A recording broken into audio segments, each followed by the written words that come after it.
Welcome back to the deep dive. Today, we're really zeroing in on some fascinating guidance. It feels like a roadmap almost for navigating emotional and mental, well, fog, basically, Mm. specifically for October 12th, 2025.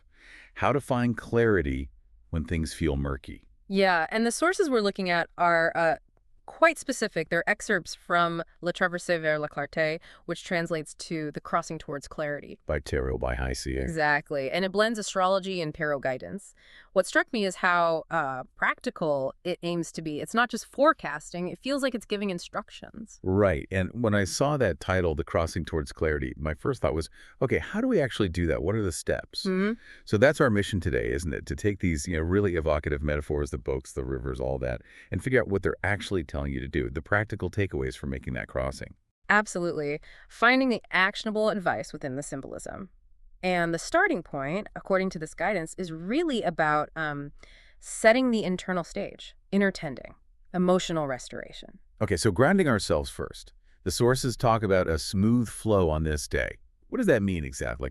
Emotions and thoughts working together. Yeah, precisely. It suggests a day where that usual disconnect, where you feel something strongly but can't quite articulate it or figure out the why, that gap is meant to be bridged. Oh, okay. Activities like heartfelt conversations or even just journaling are supported because they help link feeling and thinking. And astrologically, what's driving that? That's the moon in Cancer. Cancer energy is all about heart, home, intuition, feeling secure, sometimes vulnerability too. Right. So with the moon there, it really dials up our need to connect with our inner world, maybe nest or retreat, as the source says. Makes sense. A pull towards home, loved ones, Yeah, intimate conversations. exactly. Those meaningful exchanges. It's a day primed for the interior world, for sure. So the journaling you mentioned, it's not just venting then. It's more like uh, translating. That's a great way to put it, translating that raw, kind of lunar Cancerian feeling into something your mind can actually process, giving it structure. But there's a catch, right? A warning in the guidance. Yes. And this is maybe the most crucial bit of practical advice in this whole first section. It mentions you might struggle to trust your feelings, but you must take them seriously. Okay. A&D. And this is key. You have to be careful not to confuse genuine care with, well, smothering. Ah, the boundary issue, that classic Cancerian tension. Exactly. You feel this intense pull to nurture, to merge emotionally, maybe even overshare, thinking that'll fix the ambiguity. Right. But the source says boundaries are essential, sacred even. How do you manage that? Be vulnerable and hold boundaries. That feels tricky, especially with a Cancer moon magnifying everything. It feels tricky if you think of a boundary as just a wall, like you said, Oh, but yeah. the guidance implies it's more like the banks of a river. It Yeah. contains the flow. If you let all that emotional energy just spill out everywhere, you deplete yourself. The boundaries protect the energy you need for the actual crossing later. They ensure the connection is restorative, not draining. So it's about focused care, not just emotional flooding. Yeah. Got it. And there's timing involved too. Something about the evening. Yeah, the text suggests that the evening is when the brain power and communication skills really come online. So the mental clarity part strengthens later. Seems so. After you've done that inner tending, that emotional housekeeping during the day, it reinforces the idea that this isn't a day for big external pushes or, grand adventures. It's preparation, inner world focus. Okay. So that sets the emotional foundation. Now let's talk about the actual crossing, the mental journey. That brings us to the TarotScope, doesn't it? It does, the Six of Blades. And the source explicitly links this card to crossing over with clarity. For anyone listening who isn't deep into tarot, the blades or sword suit is usually about the mind, right? Intellect, sometimes struggle, truth. That's right.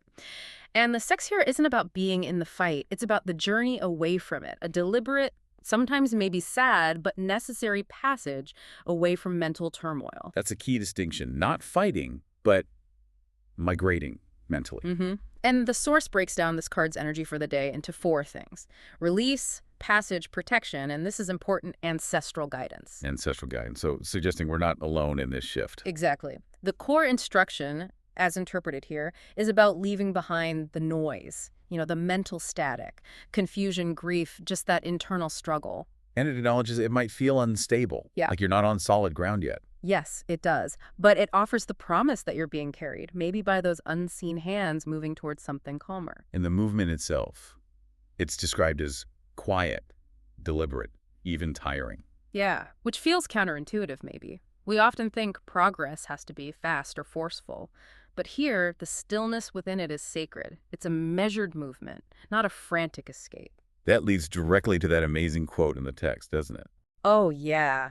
Let our mind be the vessel, not the anchor. Powerful. It really is. Because isn't that often the problem when you feel stuck? Your mind is the anchor, just holding on to old hurts, worries, the struggle itself. Absolutely. So being the vessel means trusting the current, even if you don't know exactly where it leads immediately. It means, as the source says, releasing attachment to the how of healing. Yes, we get so hung up on wanting healing to look a certain way or happen on our schedule. This guidance is saying, just get in the boat. Move with it. Let it carry you to a place where those boundaries you set earlier feel natural and your own voice feels clearer. It's about lightening the mental load, essentially. Yeah, that's the core of it. Okay, so conceptually that makes sense. Yeah. Inner tending first, then this deliberate, vessel-like mental crossing. But how does that feel in practice? This is where the StoryScope helps, right? Naya's journey. Yes, Nia's story makes it tangible. It's a beautiful metaphor. She gets to this river, and the world around her starts to unweave itself. That sounds like that moment of peak confusion, maybe. When you know something has to change, but the path isn't clear at all. Exactly that feeling. And notice what she's given. Not some huge, sturdy ship. It's a small boat, carved smooth as bone and light as breath. Lightness. Interesting. And the instruction from the old woman? It's so simple but so hard. You just have to let go. The ultimate challenge. Just Jen. letting go. So Nia steps in, and the description of the river, this is profound. It doesn't just move forward. The source says it moves through her, Through her. How? peeling away the heavy stuff. Thoughts, grief, difficult memories. It's like a cleansing flow. Wow. And the river itself?